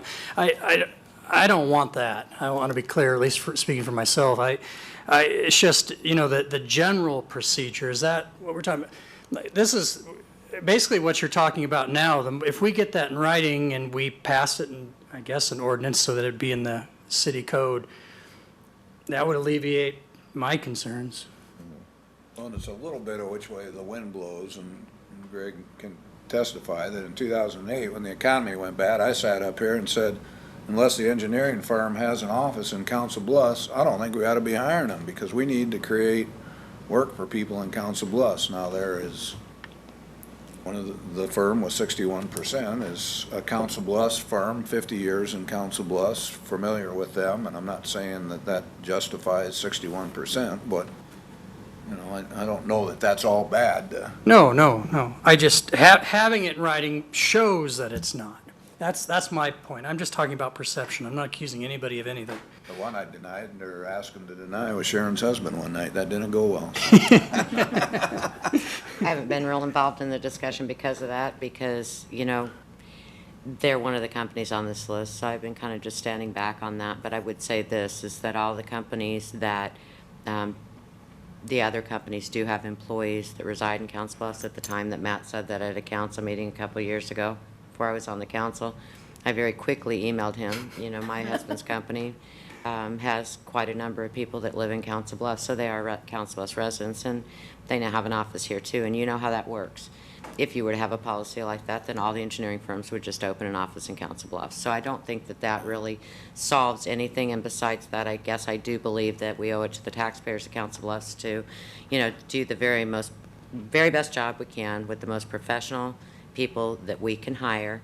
But if all of the abilities are equal, I think that it should reflect that in our policies. You know, if one firm has an architect and another firm doesn't, obviously, that's an easy one. We chose this firm because we need an architect.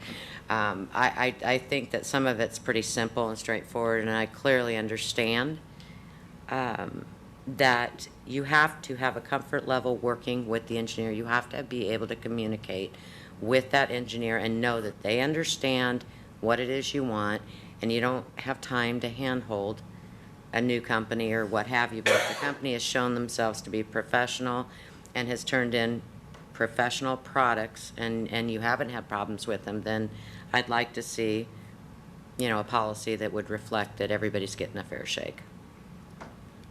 Completely agree. To that end, and there was some discussion, I know Ron Teacup contacted some, why are you sending Ron Teacup to speak with me? Well, it was brought up in the council meeting, people were interested. Mike Geyer's here, and Mike's kind of saying, can I say something? So I'd let Mike get up if you want, Mike, and throw, yeah. And Mike sent some information that I forwarded on to everybody. Which is a much couple weeks ago. appreciated. Thank you. Yes, thank you. Mike Geyer with Snyder and Associates, 1751 Madison Avenue. And I just want to reiterate a couple of things that Greg said. I guess, number one, our firm does work throughout the state of Iowa in multiple communities, and every community is a little bit different. But the key thing is in professional services using a qualifications-based selection process and not a bidding process. And I think your departments and staff do a very good job of that, understanding consultants' qualifications and who's going to be right for a job, who's not going to be right for a job. The concern with bidding is when you start putting dollar values to professional services on the front end before you have a full scope identified, the range is all over the place. I mean, you can get yourself in trouble by using a bidding process, and somebody could put together a scope that's very minimal just to keep their dollars down, and then they get into the project and realize that wasn't in their scope, so Public Works is left hanging. Well, it wasn't in their scope, but we had to hire them because they were the lowest bid, and the project is not successful. So I think Or they bid real high to cover their downside risk, and right, but maybe then you get too high a bid. Yeah, and then they price themselves out. The other thing, and there's manuals out there on qualifications-based selection that are endorsed by American Public Works Association, by professional engineering societies and groups, because it's been an issue that's come up before. So the QBS selection is something that we as consultants embrace and try to promote as a process by which to select for professional services, whether it's engineering, architecture, surveying, all three of those kind of fall into the same group. I know in some cases, and Councilperson Head, maybe you can correct me on this, but I think for federal work and a lot of federal projects, you cannot give a price proposal for doing work. It's against the law to provide pricing with your proposal. So I just wanted to say, from a consultant's perspective, I think the way your departments and your staff have been doing it is pretty much the same way it's done all over the state. So we're comfortable with that, and we really don't want to get into a bidding process or anything.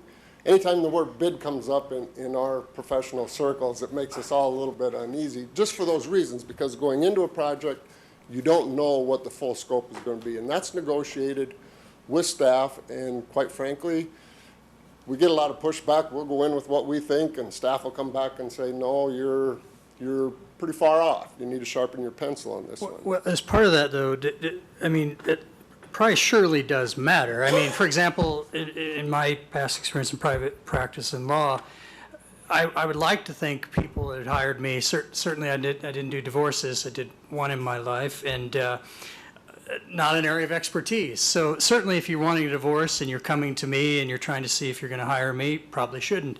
But nobody would come to me and say, all right, you have great expertise in my case, banking law. But they wouldn't wait till the very end to then figure out how much I'm going to charge them. That was always a discussion. Certainly it wasn't the primary factor, but it was an important factor because you know, if I may be the best in that in the area, but if I'm charging $300-400 more an hour than the next guy who is pretty much as good, that may make a difference. Absolutely, and I'm sorry. Oh, no, go ahead. Well, like you pointed out, I can clarify because maybe it sounded confusing when you said how the federal government does it. What we'll do is we'll open up, you'll submit your package, and it will not have the price included in it. There will be a separate, like a sheet at the end, or I don't remember exactly how you do it, but there's a separate sheet that will have the pricing. We do not allow, we'll have a source selection team that will go through each proposal and say, okay, yeah, we're gonna rank these people, these got, sufficient, not sufficient, excellent, we rank them. Then at the end, say there was 5, maybe there was 2 that came out exactly the same overall as far as their final overall qualification. Then we will go back into that source selection team and let them see the pricing. Oh. Based on that, then if you had 2 that were equal, then you would pick the lowest pricing of the 2. Well, that- Along those lines, we also will open it back up for questions to the proposal, to the contractors. If we have a question like, say, yeah, we think, okay, everybody came in, I don't think they're understanding what we're asking. We can open back up for questions, go back out to all those that propose and ask them the same question. You'll come back and give us, your feedback. Or same thing with pricing. If once we open pricing and think, why is this one way higher? We can go back out and we'll say, can you please give us your explanation? That would be a way of factoring in price, but not having it be the sole or primary criterion. I really like that. You may not have heard Greg, he said that's the way Des Moines does it. They look at the qualifications first, and then separately they open the. And that would be, and that's something, of course, when I sit there, that's why, when I sit there and read their city code, I can look at it from that perspective, but I can't look at it as it's, done within the departments. That's why I really want their. But you're not asking for bidding, you're just asking for what is the procedure, I'm right? using the Or wrong term policy. of art, I think, yeah. When I say bidding, I think I mean something very different than what you're taking from it. And that's my fault, because I think I'm using the term of art incorrectly. No, I can appreciate that. The other thing is the thresholds and the limits, and I think Greg alluded to that. We don't want to do that for every project. Well, no. There's thresholds, a lot of communities, if the contract is going to be over $100,000, that's when you would ask for qualifications, but certainly not on every project that you do. So I just wanted to offer a perspective from a professional consultant. So. Thank you. That's very, very helpful, Thank you. Thanks, Mike. Yeah, and Greg, when you're looking at that, that's really important to me. I don't want you guys getting bogged down to where you can't do your job. And that's kind of what I told Councilman Watson, is that the reason I want to see it come from you guys is you have to have something you can work with. And I don't want to see work stopped or slowed down or, not getting done because of some convoluted process. And also, I know you've worked with all the engineers in the local area. You know who can do what job and do it best. I just think we need to have, something in writing so at least we have something to refer back to. I think in the case of community development, they use almost all their projects are federal aid, so they're following the federal aid requirement, which requires, qualification proposals. They have to advertise, so this policy really, even for us, if we're using federal aid, we have to follow the federal aid procedure, which is advertise and take qualifications. You still evaluate them the same way as you would, but you have to advertise and take proposals. Well, and Larry uses consultants a lot, and so whatever the policy procedure would be, certainly Larry, give Larry an opportunity to review it. Rude, actually. And I want to, if I may, I want to be very, very clear that, this certainly is not an attack whatsoever on any of the engineering firms or you or anyone on the staff. It's helping educate us and making sure that we need to have a policy, so let's have it be one that can work and makes the accountants and the lawyers and everybody happy, as best as that can be achieved. That's all we're saying, I think. Well, I would ask to give me more than 2 weeks. Oh, absolutely. No, I want it tomorrow. I think it's a huge policy in place before the next audit is done. We're probably in good shape. Yeah, when is the next? Well, if you have something by the end of October, when we're having the discussion on the finding, which will probably still be there for the year that just ended, we can say this policy was enacted on October 25th. So maybe something in September. That'd be good, yeah, if we reviewed it in September and adopted it in early October, then we'll be off the hook with the auditors? Yeah, we usually have our exit conference in mid-November. Okay. Okay. Great. Well, and even a preliminary draft, at least gives us a starting point to comment. Yeah, that'd be a good idea. Thank you. All right, and again, give me some thoughts on, when those people come in and ask if the Yeah. city would contribute to their program, what? Do you just want us to email you or? Think about it. Oh, I don't know, we can talk about it maybe next council meeting. Okay. I need to think about it. I'm Yeah, not I'm sure what I trying to think. One Yeah. of the benefits, if you got people in the room, when somebody says something, you go, hey, wait a minute, yeah, I didn't think of that, or. Yeah. Yeah. Agreed. Okay. I like having that on No, our I agenda don't, next but time. there's Okay, so times study where session it's agenda. leveraging, Okay. like, Sounds maybe good. that was- Are we supposed to be doing anything with I was this very torn, but. whole face, or just for No, our I information? Just for your information. Okay, thank you. They decide on it? Yeah, It looks they- like they- a preliminary, They denied our. we didn't have enough evidence. Do I read that Well, I right? said none was presented. Well, none was presented. Yeah. Thank you. Yes, thank So you. it's, Very big distinction, yes. Our record is kind of thin on that one. At Council Bluffs Savings Bank, we take pride in our community and volunteering our time to helping individuals, families, and businesses succeed. We are Council Bluffs people operating a Council Bluffs bank to help Council Bluffs be a better place to work and live. Hometown banking, the way it used to be.